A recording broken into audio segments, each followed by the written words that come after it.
Pernahkah Anda membayangkan ada sebuah minuman yang tidak hanya mengenyangkan, tetapi juga menyimpan rahasia kesehatan di dalamnya? Bentuknya mirip yogurt, namun khasiatnya jauh lebih banyak.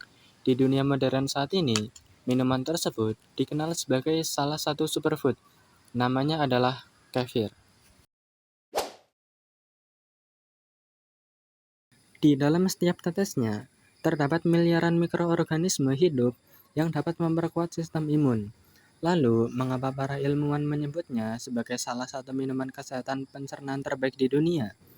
Mari kita simak penjelasannya.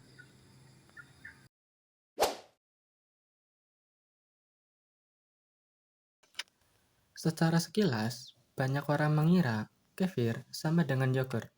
Padahal, keduanya sangat berbeda. Lalu, apa saja perbedaannya?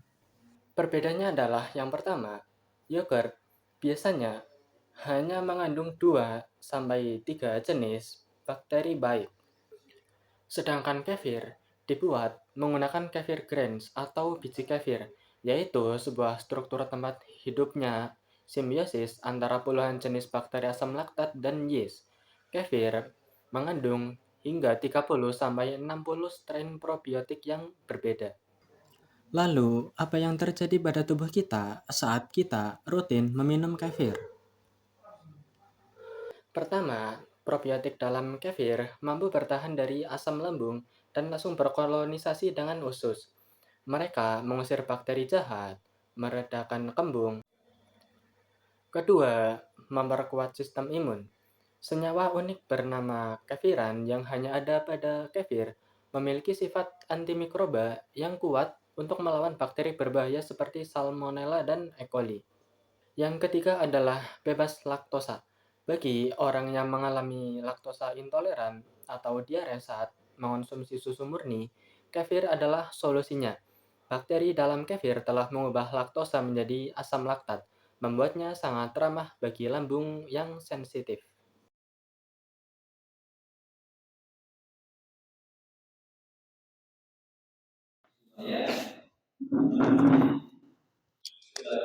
Ya, Assalamualaikum warahmatullahi wabarakatuh.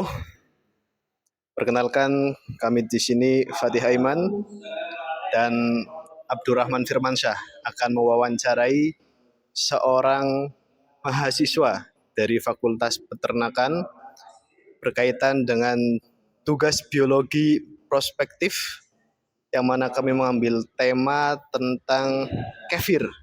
Nah, jadi di sini sudah bersama seorang mahasiswa FAPET. Mungkin boleh Mas memperkenalkan diri terlebih dahulu.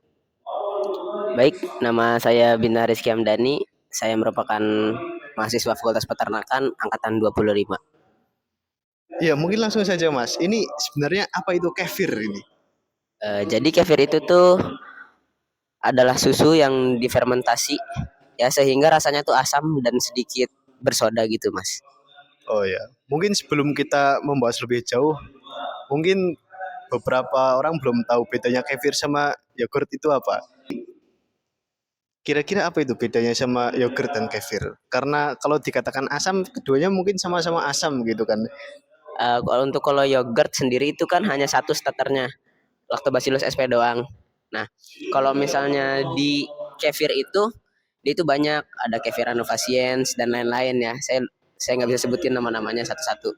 Nah, habis itu dia tuh ada karena hasil banyaknya mikroba itu dengan ragi juga dengan yeast itu tuh akan menghasilkan etanol, makanya dia tuh sedikit bersoda dan rasanya itu cenderung sangat asam. Jadi nggak semua orang itu suka untuk kefir sendiri itu. Kalau untuk eh, si yogurt itu kan rasanya manis kadang-kadang tuh ya, manis yang di pasaran tuh manis dan dia tuh lebih kental. Kalau kefir itu sama sekali nggak kental, dia tuh lebih cair gitu. Berarti mungkin karena tingkat keasamannya tinggi, makanya jarang terlihat ya di masyarakat. Iya, dan juga lebih mahal biasanya. Oh ya, mungkin Mas Bintang bisa menjelaskan apa sih yang dibutuhkan untuk membuat kefir itu dan bagaimana step by step membuatnya. Jadi untuk membuat kefir itu sendiri, bahan-bahannya tuh cukup sederhana. Ada starternya. Nah, starter ini entah kalian dapatkan dari kefir-kefir terdahulunya, jadi ada kultur dari sebelumnya, atau mungkin beli yang modern yang biasa di pasar-pasar. Tapi kelemahannya yang biasa di pasar-pasar itu yang modern itu dia tuh mikrobanya tuh nggak lengkap gitu. Nah, untuk bahan-bahannya tadi ada starter pertama, habis itu ada substratnya itu sendiri. Substratnya itu harus susu pasteurisasi. Nah, yang tidak berasa, yang tidak berperisa. Lalu untuk alat-alatnya sendiri tuh hanya cukup ada gelas jar, gelas kaca jar, lalu ada karet dan plastik kiloan untuk menutup, untuk mensegel. Untuk prosesnya mungkin bisa dijelaskan. Nah, untuk prosesnya itu sederhana. Pertama masukkan dulu substratnya, lalu masukkan juga starternya. Untuk starternya sendiri itu perbandingannya 1:10 dari substratnya itu. Nah, lalu disegel menggunakan si plastik itu, dikaretin, baru nanti ditutup pakai tutup gelas jarnya itu. Itu proses fermentasi. Berarti kan prosesnya fermentasi ya, Mas? Iya. Kira-kira itu berapa hari supaya nanti siap untuk dikonsumsi? Untuk fase paling bagusnya itu setelah di 2 harinya itu.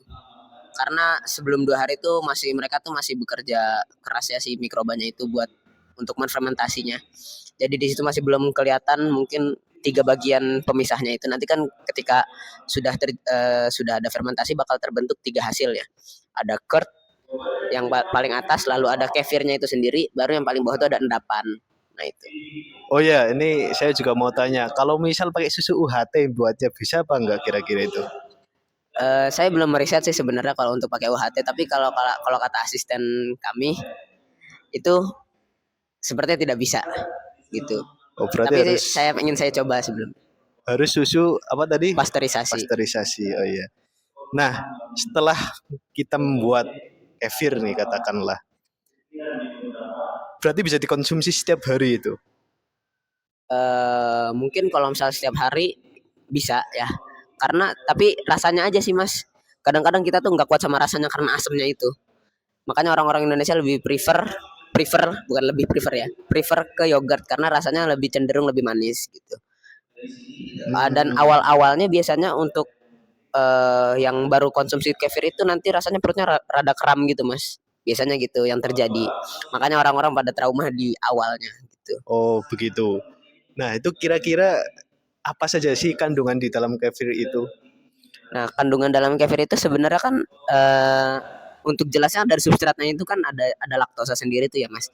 Laktosanya kalau misalnya di orang Indonesia itu kan banyak laktos intoleran. Nah, makanya dia dipecah menjadi glukosa dan galaktosa dan lain-lainnya.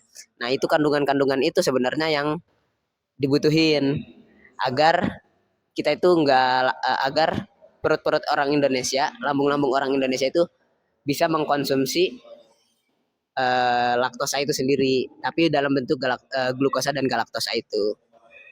Kandungan itu.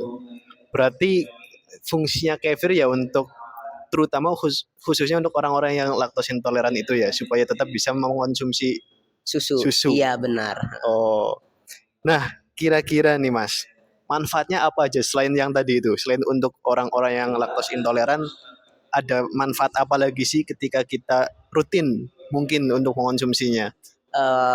Jelasnya pasti karena dia tuh akan menjaga flora yang ada di usus.